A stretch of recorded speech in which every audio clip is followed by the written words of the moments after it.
আসসালামু আলাইকুম।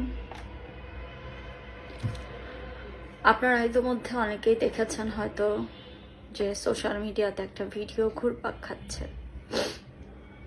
সেটা হচ্ছে বর্ষা চৌধুরী নামে গ্রেফতারি পরোয়ানা।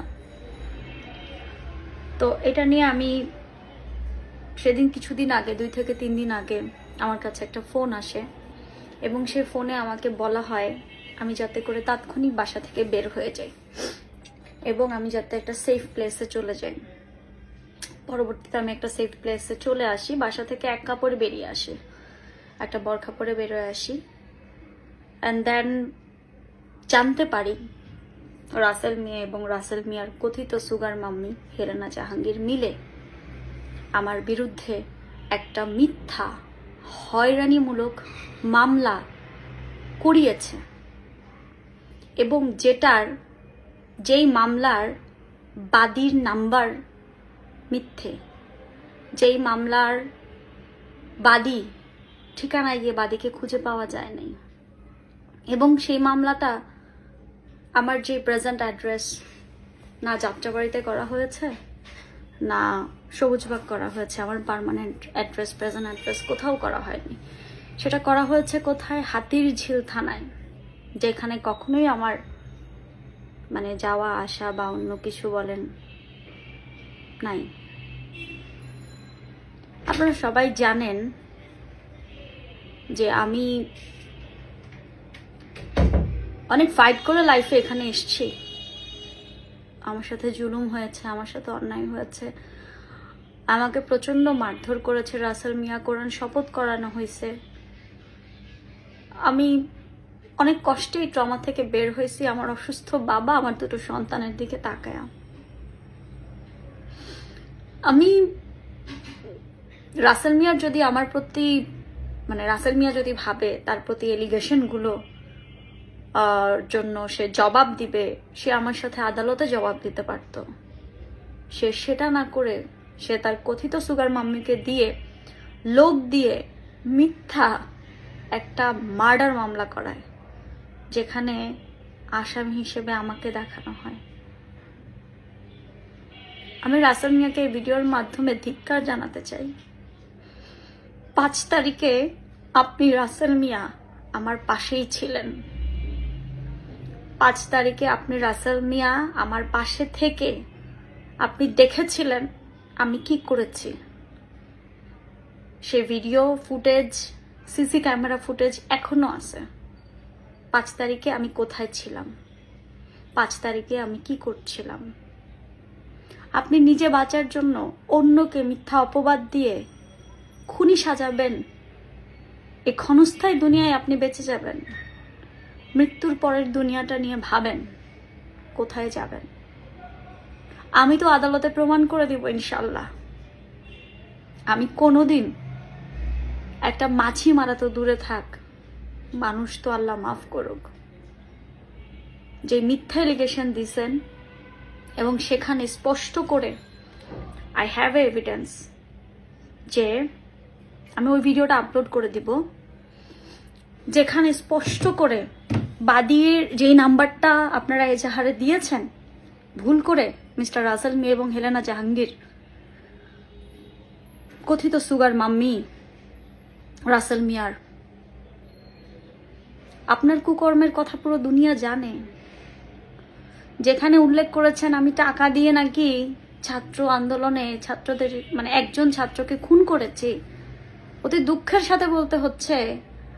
আপনারা চিন্তা করতে পারেন আমি কত শত কোটি টাকার মালিক হয়ে গেছি যে আমি একজন মানুষকে হত্যা করার জন্য টাকা দিব? তাহলে আমার কেন দিন এনে দিন খাইতে হচ্ছে? আমার কেন রেন্টে বাসা ভাড়ায় থাকতে হয়? আমি তো তাহলে সুগার মাম্মির মতো গুলশানে বসবাস করতাম, আমার ফ্ল্যাট থাকতো 20-25টা, আমার ব্যাংক স্টেটমেন্ট থাকতো কোটি কোটি টাকা। কেন কিছুই নাই আমার? আমি কেন শূন্য? কারণ আমি সত্য, আমি স্বচ্ছ, আমি অনেস্ট। এই দুনিয়ার বুকে আল্লাহ আপনাকে ছাড় দিচ্ছে, তার এই না আল্লাহ আপনাকে ছেড়ে দিচ্ছে। আপনাদের ফাইট করতে হয়, আপনারা লিগেলি আমার সাথে ফাইট করতেন। আপনারা মিথ্যে এই যে এলিগেশনটা দিচ্ছেন, মিথ্যে এলিগেশন দিয়ে করাইছেন, এটা কেন?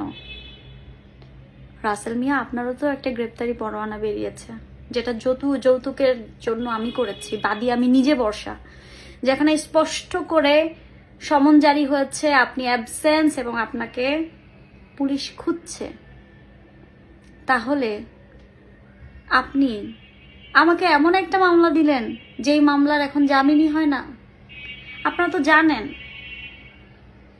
যে আমার ছোট্ট একটা 2 বছর 8 মাসের ছেলে সন্তান এবং আমার বাবাটা প্রচন্ড অসুস্থ। যে ব্যক্তিটা এখন যদি শুনতে পারে এই ঘটনা, সে স্ট্রোক করবে। হ্যাঁ, আমি পালিয়ে বেড়াচ্ছি। কেন বেড়াচ্ছি? কারণ এখন যদি আমি অ্যারেস্ট হই, আমার বাচ্চাদের কি হবে এটা ভেবে, এবং আমাকে আপনারা মেরে ফেলবেন না কি করবেন আমি জানি না। I don't have any idea. আপনারা আমাকে মিথ্যা একটা মামলাতে জড়ায় ফেলছেন, তাহলে আপনারা আমার সাথে কি করতে পারেন? আমি পালায় বেড়াচ্ছি। হ্যাঁ, পালায় বেড়াচ্ছি আমি আমার বাবাকে বাঁচাতে, আমার সন্তানদের বাঁচাতে। আপনারা যে মিথ্যে এলিগেশন আমাকে দিয়েছেন, এর প্রতিবাদ, এর উত্তর আল্লাহ নিজ হাতে দিবেন। আপনারা ভাবছেন দুনিয়াতে জিতে যাবেন, আখিরাত বলে একটা কথা আছে। আমার দুধের শিশুকে রেখে আমি কখনো রাতে কোথাও থাকি না। আজ আমি আমার দুধের শিশুকে রেখে পালিয়ে বেড়াচ্ছি। আপনারা এমন একটা মামলাতে আমাকে অন্তর্ভুক্ত করছেন, আসামি হিসেবে দেখাইছেন, যেই মামলার এখন কোনো জামিন নাই। আমার ভুল ছিল রাসেল মিয়া, আপনার মতো মানুষরে বিশ্বাস করা। আমার ভুল ছিল আপনাদের কুকর্ম সমস্ত কিছু আমার সহ্য করা। কারণ দিনের পর দিন যে শারীরিক মানসিক অত্যাচার করছেন, আমি বর্ষা হেরে যাব না। আপনারা আমার সাথে ব্যক্তিগত যেই ঝামেলা, সেই ঝামেলাকে ব্যক্তিগত না রেখে আপনারা সেটা পলিটিক্যালি নিয়ে গেছেন। আমি কাউকে হত্যা করতে পারি না। যদি আল্লাহ সত্যি হয়, যদি আল্লাহর সৃষ্টি আমি বর্ষা সত্যি হই, যদি আমার বাবা মায়ের সন্তান আমি হই, আমি কখনোই কারো বুক খালি করতে পারি না। এই মিথ্যে ষড়যন্ত্র, এই মিথ্যে মামলা যেটা আপনারা করছেন, এটা সমাজ, মানুষ এর উত্তর দিবে। আমি ব্রেন স্ট্রোকের পেশেন্ট, আমি ব্রেন স্ট্রোকের পেশেন্ট, যার কাছে যে মুভমেন্ট করতে হইলে প্রচুর মেডিসিন নিয়ে মুভমেন্ট করতে হয়, এতগুলো ওষুধ আমাকে খাইতে হয়, অ্যান্টি ডিপ্রেশন থেকে শুরু করে। আজকে যদি কোনো কারণে আমার ব্রেন স্ট্রোক হয় অথবা আমি দুনিয়া থেকে চলে যাই ওভার স্ট্রেসে, আমার বাবা অসুস্থ, বাবা, আমার মা, আমার 2টো বাচ্চা এবং আমার পরিবার এর দায় কে নিবে আমি জানি না। তবে রাসেল মিয়া, আপনি এর থেকে এড়াতে পারবেন না, এবং তারই সাথে হেরানা জাহাঙ্গীর, আপনিও পারবেন না। এবং এই মিথ্যে মামলা যে মিথ্যে, এটা প্রমাণ আমি করবই যদি আমি বেঁচে থাকি। আর যদি মরে যাই, আমি মরার পরেও আপনাদের কাউকে আমি ছাড়বো না। আল্লাহ এর বিচার ঠিকই করবে, এই বিচার হইতেই হবে। আজকে আপনারা আমাকে খুনের আসামি বানাইছেন, এই দুনিয়া আপনাদের ছাড়বে না। আপনাদের যদি গার্ডস থাকতো, মানসিক শক্তি থাকতো, আপনাদের ভেতরে যদি স্বচ্ছতা থাকতো, আমার সাথে সরাসরি আপনারা ফাইট দিতেন, আইনগতভাবে ফাইট দিতেন। আমি কেন কোর্টে প্রতিদিন হাজির হই, আমি কেন বাদী হয়ে কোর্টে প্রেজেন্ট হচ্ছি, আপনারা সেখান থেকে আমাকে অ্যাবসেন্স করানোর জন্য এই মামলা ষড়যন্ত্র করে করাইছেন। এই মামলার বাদীকে খুঁজে পাওয়া যায় না, এই মামলার বাদীর ঠিকানায় গিয়ে বাদীকে খুঁজে পাওয়া যাচ্ছে না, এই মামলার ফোন করে বাদীর নাম্বারে পাওয়া যাচ্ছে না। এক মহিলা বলতেছে আমি 20-25 বছর ধরে এই নাম্বার চালাই।